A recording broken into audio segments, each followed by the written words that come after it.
While being a person takes a lot of effort, accepting your true self costs you nothing. This truth, however, is not always easy to demonstrate. When we humans interact with people who are important to us, even if they are strangers, we often feel emotional pressure. Because of this, we feel as if we are always being watched, and as a result, we act in ways that are not in keeping with our true selves. It's stressful because we're always second-guessing ourselves on how well we're doing and how well we're liked. Many of us reach a breaking point under the constant scrutiny of ourselves and the pressure of others' expectations, and we say, "Enough is enough. I can't continue on like this any longer." The road we've been traveling is clearly not the one to happiness. But don't jump to conclusions. It's easy to get caught up in the very routines you want to break away from. Humans have a surprisingly tenacious attachment to their conditioned ways of being. As a result, it's important to do some soul-searching and consider whether or not these observations hold water. People who say things like, "I've reached my breaking point, I long to transcend the confines of the egoic self," are seeking freedom from something. However, a group investigation into the validity of these assertions is essential. Interestingly, it appears that the experience of individuality, egotism, and autonomy is an inherent aspect of every living being, particularly in the human realm. Seemingly, it is a flavor we must all savor as we make our way through life in this physical form. Finding our own unique identities within this rich tapestry of life is, however, where it's at.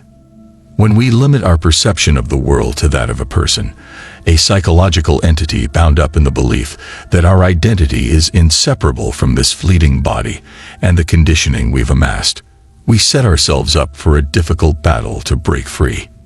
Even when the urge to be free does arise, it can feel like an uphill battle to actually accomplish. To put it another way, we may wonder, now that I am ready to shed this persona, shouldn't it be easier? While caught up in the pretense of individuality, true readiness can never be attained. Until we become aware of our own discontent, we may not recognize the suffering inherent in this situation. The potential for this cycle to go on forever becomes clear at that point. Despite the passage of time, we don't seem to be truly maturing into the people we aspire to be. At some point, the burden of pretending to be an individual weighs heavily on our minds, and a strong desire to break free of these constraints arises. The emphasis shifts to a thorough investigation of our essential nature and the disclosure of our genuine self. When our awareness is cast in this way, parts of ourselves that are at odds with our truth become distracting and demand our focus. When faced with opposition or uncertainty, we become hyper-aware of the accompanying energetic noise, which can feel like a mental tsunami. As our process of self-discovery unfolds, we become more and more capable of differentiating between our rational minds and our essential selves.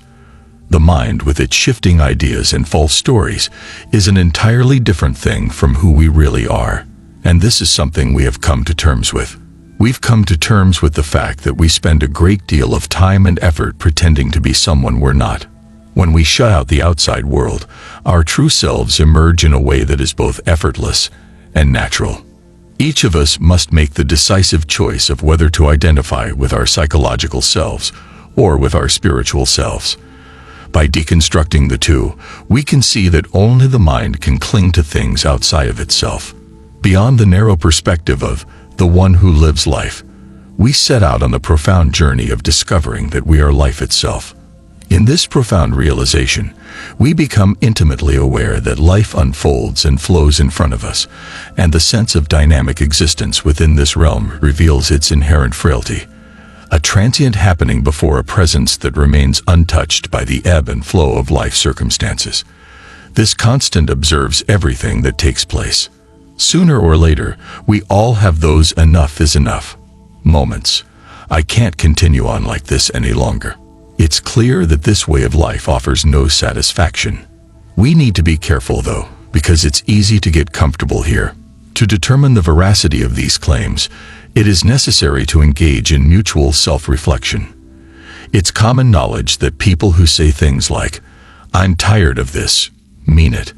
I desperately want to break free of my ego and live a more authentic life. It's fascinating that it seems like every living thing, and especially humans, must go through the process of discovering their own unique identity, ego, and autonomy. This is a natural part of the path we take while embodied. But the ultimate secret is finding your own unique place in this complex web. Even if you have a sincere urge to break free, it will be an uphill battle if you view yourself merely as a person, a psychological entity defined by your body and conditioning.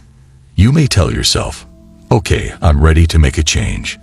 I don't see why it couldn't be simple." The reality, however, emerges slowly. You can never be fully ready to enter into this condition. The only way we can begin to understand the potential permanence of the pain we experience on a daily basis is to become self-aware. While the passage of time is a given, it is not a guarantee of true growth. Consciousness gets tired of pretending to be a human being and wishes it could remove the disguise. The next step is to delve into the depths of who you truly are. Certain parts of you that are not in harmony with your true self will start shouting for attention when the light of realization shines upon you. As doubts and resistance wash over you like a mental tsunami, you become acutely aware of this energetic cacophony.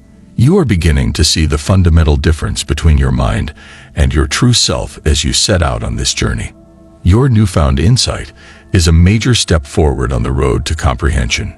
That old familiar voice in your head, the mind, advises you to keep quiet, for fear of embarrassment and other negative outcomes.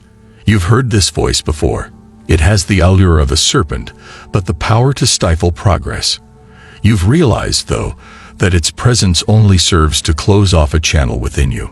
You now know that this voice is not a reliable source of information. You have also picked up on the feeling of resistance and seen through its falsehood. This begs the question, what is the truth? Clarity brings the understanding that all mental phenomena, including feelings and emotions, follow a predictable cycle of emergence and dissolution. You can't keep the people and things you care about permanently linked together because they come and go. Similar fluctuations are seen in levels of focus and awareness. As a result, it is clear that there must be a witness to the ebb and flow of attention, something more permanent than attention itself. Even attention, with its restlessness and propensity to wander, is observed. Is there any variation in this area where people are paying attention to what's going on? Does the perceiver go through motion? When we use the word perceiver, we should not assume it refers to something corporeal. We put in a lot of effort pretending to be someone we're not.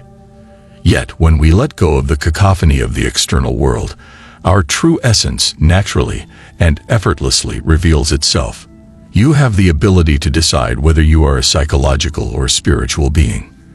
Understanding the distinction between one's own mind and one's own identity is crucial. Attachment is a mental trait that has no place in the realm of the authentic self. You must realize that you are not separate from life, but rather are life itself. You are life itself, and life is constantly happening in front of your eyes. As a phenomenon occurring in the presence of something beyond the realm of happenings and non-happenings, even the idea of a dynamic existence within this realm is a vulnerability inherent to life. This true essence that we are referring to, however, cannot be contained in a single physical location. Who among us can even begin to understand it? Self-awareness is fundamentally unique to it, and thus only it can have it. Genuine investigation and discourse on such weighty topics, which transcend the limits of time, yields insight that is both immediate and novel.